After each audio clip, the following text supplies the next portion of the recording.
আমাদের মর্যাদা কম না বেশি? বেশি বলেন না, কম না বেশি? কত বেশি? অনেক নবীর থেকেও বেশি। সুবহানাল্লাহ বলা যাবে না? ফাতালাকা আদামু মির রাব্বিহি কালিমাতিন ফাতাবা আলাইহি ইন্নাহু হুয়াত তাওয়াবুর রহিম। আদম আলাইহিস সালাম হাতটুকু টেনে দোয়া করলেন, আল্লাহ। ফাতালাকা আদম, যখন আদম আলাইহিস সালাম ওই আরশ আজিমের দিকে নজর দিল, তিনি দেখতে পেলেন মির রব্বিহি, তার রবের নামের পাশে কালিমাতিন, একটা নাম লেখা আছে। ওই নামটা দিয়ে মনে মনে চিন্তা করলেন, কি ব্যাপার, 350 বছর পর্যন্ত আমি আল্লাহর দরবারে দোয়া করি, আমি এইভাবে ওসিলা দিলাম, দোয়া কবুল হয় না। এইটার ওসিলা করলাম, কবুল হয় না। ওটার ওসিলা দিলাম, কবুল হয় না। এইভাবে করে কাঁদতে কাঁদতে 350 বছর পর্যন্ত আল্লাহর দরবারে কাঁদলাম, আল্লাহ দোয়া তো কবুল করলো না। ফাইনালি 350 বছর বাদে আমার নজরখানা যখন আসমানের দিকে গেল, আমি সেইখানে দেখলাম আল্লাহর নামের পাশে আরেকটি নামে পাক লেখা আছে।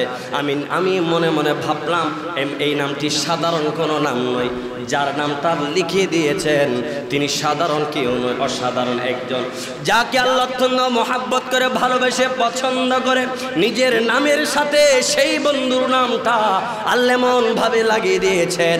বাবা আদম আলাইহিস সালাম সেই নামটা দেখার সাথে সাথে হাত তুলে দোয়া করে বললেন, আল্লাহ, আমি যে ফলটা না খাওয়ার জন্য বলার পর আমি খাইলাম, আল্লাহ এমন একটা নামে পাক দেখতে পাইলাম, সেই নামে পাকের সদকায় আমার ফল খাওয়ার অপরাধটা আপনি মাফ করে দেন। বলেন সুবহানাল্লাহ।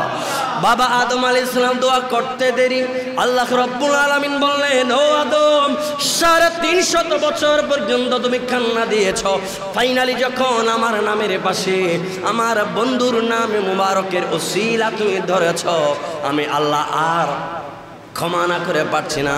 এই নামটা যখন তুমি ধরেই পেরেছ, সে নামের ওসিলায় আমি তুমি আদম এবং হাওয়াকে নিমিষে মাফ করে দিলাম। সেই নবীর ওসিলা ধরে দোয়া করলে মাফ হয় কি হয় না? আওয়াজ দিয়ে বলতে হবে, হয় কি হয় না? আদম আলাইহিস সালাম সেই নবীর নামের ওসিলা ধরে, নামের ওসিলা ধরে যদি দোয়া করলে দোয়া কবুল হয়, সেই নবীর মিলাদে পাকের ওসিলা দিয়ে দোয়া করলে আমাদের দোয়া কবুল হবে কি হবে না? কোনো সন্দেহ আছেনি? কোনো সন্দেহ নাই। যে নবীর নামে পাকের ওসিলা ধরে দোয়া করলে আল্লাহ দোয়া করে, আমরা তো সেই নবীর সেই উম্মত। আমাদের মর্যাদা কম না বেশি? বেশি বলেন না, কম না বেশি? কত বেশি? অনেক নবীর থেকেও বেশি। সুবহানাল্লাহ বলা যাবে না? ঈসা আলাইহিস সালাম আছেন কোথায়? চতুর্থ আসমানে। কোথায় আছে? তিনি এখনো নবী হিসেবে আছে। এখনো কি হিসেবে আছে? নবী হিসেবে আছে। কিন্তু তিনি আল্লাহর দরবারে দোয়া করেন, আল্লাহ, আপনার দরবারে ফরিয়াদ করি, আল্লাহ, আমাকে নবুয়তের দায়িত্ব দিয়ে পাঠিয়েছেন, আপনি বনি ইসরাইলদের নিকট পাঠিয়েছেন। ওই বনি ইসরায়েলের মানুষজন শত শত নবীকে, আলেম ওলামাকে তারা শহীদ করে দিয়েছে, তারা হত্যা করেছে। আল্লাহ, এমন জালেম উম্মত আমি আর দেখি নাই। আল্লাহ, আমি যাটুকু সম্ভব হয়েছে রিসালাতের দায়িত্ব পালন করেছি। আল্লাহ, এই উম্মতের কাজ কারবারে আমি এতটা তিক্ত বিরক্ত হয়ে গেলাম, আল্লাহ, এদের অত্যাচার আমিও সহ্য হয়ে গেলাম। আল্লাহ, আপনি আমাকে এদের কবল থেকে বাঁচান। আরেকটা ফরিয়াদ আপনার দরবারে জানাই, যে নবীর কারণে সমস্ত কিছু বানাইলেন, সৃষ্টি করলেন, আমি ঈসা আলাইহিস সালাম দোয়া করি, আমি ঈসাকে সেই আখির নবীর উম্মত হিসেবে কবুল করে নেন। আল্লাহ দোয়া কবুল করলেন। ঈসা আলাইহিস সালামকে আপন ঘর থেকে চতুর্থ আসমানে তুলে নিলেন। ঈসা আলাইহিস সালাম সেখানে আছে না নাই? জোরে বলেন, আছে না নাই?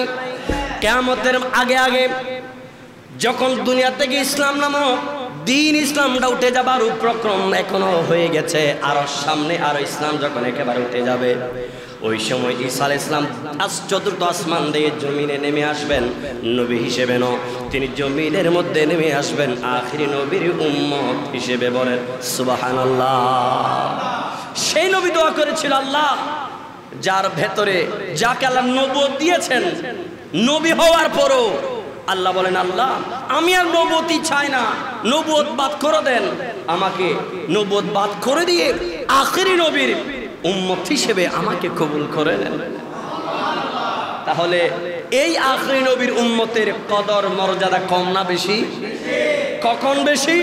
যখন আমরা রসুলকে চিনার মতো চিনতে পেরে রসুলের আদর্শে আদর্শিত হয়ে ব্যক্তিগত জীবন, পারিবারিক জীবন, সামাজিক জীবন, রাষ্ট্রীয় জীবনে নিজেদেরকে সাজাতে পারবো, গুছাতে পারবো, চালাতে পারবো, তখনই হবে সেই নবীদের থেকে এই আখিরি জামানার প্রকৃত আমার নবীর খাঁটি উম্মতের দাম অনেক গুণ বেশি। জোরে বলেন সুবহানাল্লাহ।